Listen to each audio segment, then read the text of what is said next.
आम्ही BSc जो ठरला पळय त्या ठरल्यानुसार गेल्ले आसा. म्हणजे तसो हांव डिस्टर्ब करता असोय ना. म्हणजे जो टायम आमकां अलॉट केलो आसा त्या अलॉट प्रमाणे ठरल्या वचून आमी हें केल्लें आसा. मुद्दम ते ऑपोजिशनाचो आवाज दामूंक म्हणून सांगताले तेंच्यांनी. हांव धांपपाचो विशयच ना न्ही रे. तुमी न्हू पूण तांकां CMच्या ऑफिसांत हांव धांपपाचो विशयच ना. उलट हांवें भरपूर फाटल्या 3 वर्सां तुमी पळयता की बऱ्याच प्रमाणात जे आसा न्ही ऑपोजिशनाक उलोवपाक हांवें सफिशियंट टायम दिलो. स्पीकर सर, काल तुम्ही एक स्टेटमेंट केला स्पीचवर की आफ्टर पर्रीकर ही जी पळय काय विशय आसता न्ही म्हणजे फॅमिली भितर आसता, घरा भितर आसता, अनेक प्रकारचे विशय आसता. ते अशें सगळ्या प्रेसा समोर ते प्रकट करपाचें नासता. पण ऑन पब्लिकली तर तुम्ही ऑन द पब्लिकली करून ती आमची खास कार्यकर्ते आमची मिटींग आसता.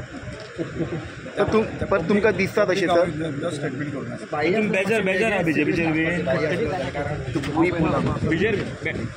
बीजेपीचेर बेजार एक कॅडरांचो मेन कार्यकर्ता.